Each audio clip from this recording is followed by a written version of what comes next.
What if I told you that being smart might actually be sabotaging your success? I know, it sounds completely backwards.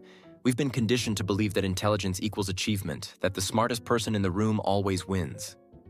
But here's the uncomfortable truth that nobody talks about. Some of the most brilliant people I know are struggling, while others with average intelligence are absolutely crushing it in life. Before you click away thinking this is just another motivational fluff piece, let me share something personal. I spent years wondering why my friend Jake, who barely scraped through college, now owns 3 businesses, while Sarah, who graduated summa cum laude from an Ivy League school, is stuck in a job she hates. The answer isn't what you think, and by the end of this video, you'll understand exactly why intelligence without the right approach can become your biggest roadblock. Here's the first brutal reality. Smart people overthink everything. Your brain is like a Ferrari engine in city traffic. It's incredibly powerful, but all that horsepower becomes useless when you're stuck analyzing every possible outcome instead of moving forward. While you're calculating the perfect moment to start your business, someone else already launched theirs, failed twice, learned from those failures, and is now succeeding on their 3rd attempt. I see this constantly. Intelligent individuals spend months researching the ideal workout routine instead of just going to the gym. They analyze investment strategies for years while inflation eats away at their savings sitting in a basic checking account. They craft the perfect resume for months while job opportunities pass them by. Your intelligence becomes paralysis by analysis, and paralysis kills success faster than any lack of knowledge ever could. But overthinking is just the beginning. Smart people often suffer from what I call the lone wolf syndrome. You believe you can figure everything out yourself because, let's face it, you usually can. This becomes your Achilles heel in the real world, where success isn't about having all the answers, but about building relationships, networks, and teams. Think about it. The person who gets promoted isn't always the smartest in the office. It's often the one who built strong relationships with colleagues, understood office politics, and made themselves visible to decision makers. Meanwhile, you might be in your cubicle producing brilliant work that nobody notices because you never learned how to play the social game. Here's lesson number 1.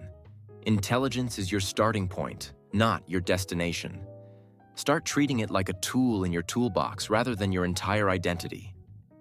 The moment you stop relying solely on being the smartest person in the room and start focusing on being the most connected, most action-oriented, or most persistent person, everything changes. Now let's talk about the perfectionism trap. Smart people often have incredibly high standards, which sounds like a good thing until it isn't. You spend so much time polishing and perfecting that you never actually ship anything. Your project sits on your computer for months because it's not quite ready, while someone else launches something half as good and improves it based on real feedback from real customers. I learned this lesson the hard way when I spent 8 months perfecting a course outline instead of creating the actual course. A colleague launched his course in 3 weeks, got immediate feedback, and improved it iteratively. By the time I finally launched mine, he was already on version 4 of his and had made more money and helped more people than I ever did with my perfect version.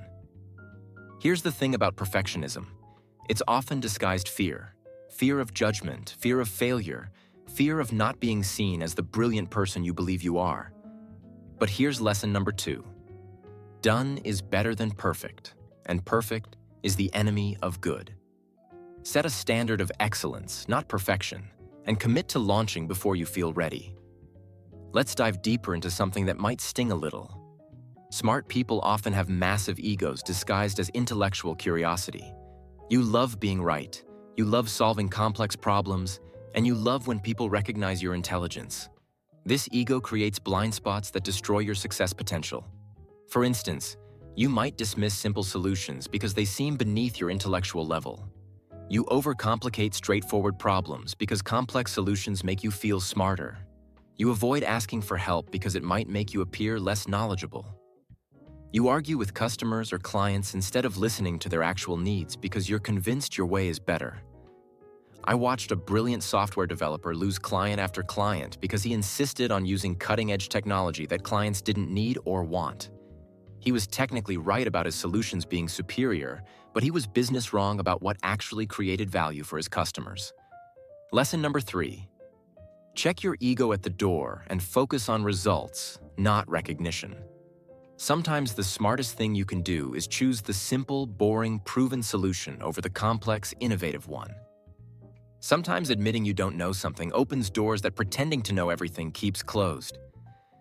Here's another painful truth. Intelligence can make you impatient with the learning process. You're used to grasping concepts quickly, so when success doesn't come immediately, you get frustrated and jump to something else.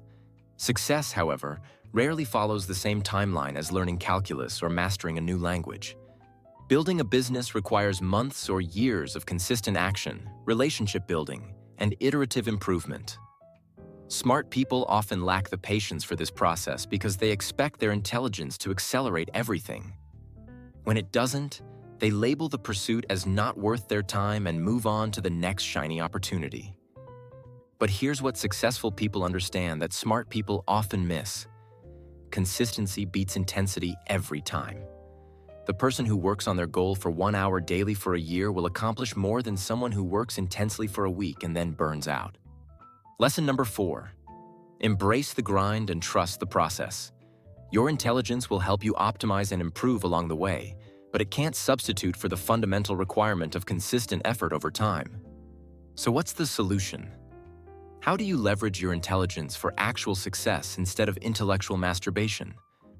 First, become comfortable with imperfect action. Set deadlines for decisions and stick to them. Launch before you're ready and improve based on real-world feedback. Second, invest heavily in building relationships and understanding people. Your technical skills might get you in the door, but your people skills will determine how far you go. Third, focus on solving real problems for real people rather than interesting problems for yourself. Finally, remember that intelligence is just potential energy. Without action, relationships, and persistence, it remains forever unrealized. The world is full of brilliant people who never made an impact and average people who changed everything. Your intelligence isn't the problem. How you're using it might be. Stop trying to think your way to success and start taking your way there instead.